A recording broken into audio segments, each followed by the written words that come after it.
私の専門は映像音響研究です。慶應義塾大学商学部の白井文人です。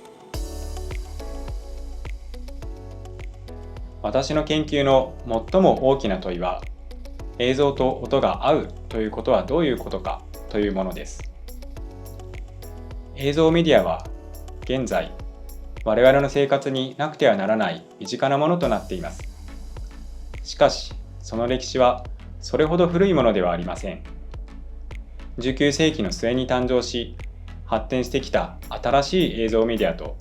それまで各国で培われてきたさまざまな音や音楽の実践はどのように結びついたのでしょうか。映像音響研究はこうした問いに歴史的、理論的な側面から迫っていきます。その対象はいわゆる映画にとどまらず、テレビドラマ、コマーシャル、ゲームや SNS などあらゆる映像を含みます。映画学や音楽学など視覚と聴覚のそれぞれの領域の研究手法を掛け合わせる点がこの研究の面白く挑戦的なところです。現在、北米、ヨーロッパ、アジアなどでも研究は広がっており、国際的に研究成果を発表する機会も増えてきました。中でも私は映像技術やその背景となる社会が大きく変化する時代に焦点を当てています。例えば映像と音を厳密にシンクロさせる技術が定着する前の無声映画機。そこでは音楽はライブで演奏されていました。また第二次世界大戦後には映像と音の結びつきに関するさまざまな実験が行われています。こうした事例に関して残された映像だけではなく、楽譜や同時代の文献の読解を組み合わせて研究を進めています。商学部では主にドイツ語やドイツ語圏の文化に関する教育に携わっています。そこで私の研究の中からドイツに関する例を紹介します。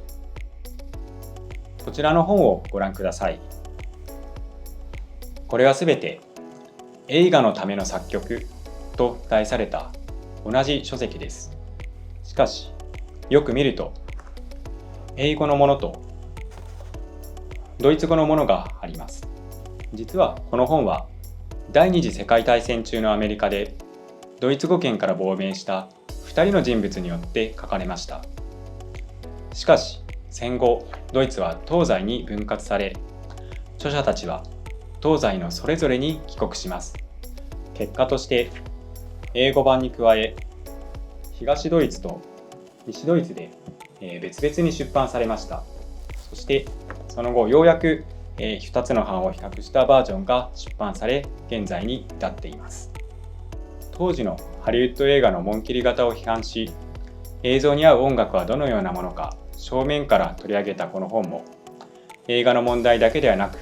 歴史や社会の変化に大きく巻き込まれたのです。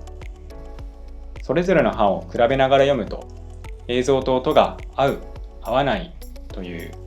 我々が普段何気なく下している判断の背景に、様々な社会的、医学的な問題が潜んでいることが見えてきます。研究者としては、劇場や映画館に足を運び、作品や実演に触れることを大切にしています。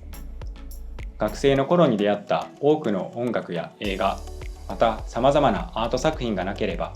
今まで研究を続けることはできませんでした。現在でも多くの作品との出会いが新しい研究への刺激となっています。皆さんにもぜひ自分の感覚が生まれ変わるような作品や上演との出会いを多く経験していただきたいと思います。そのために映像音響の研究が役に立つことがあれば、これ以上嬉しいことはありません。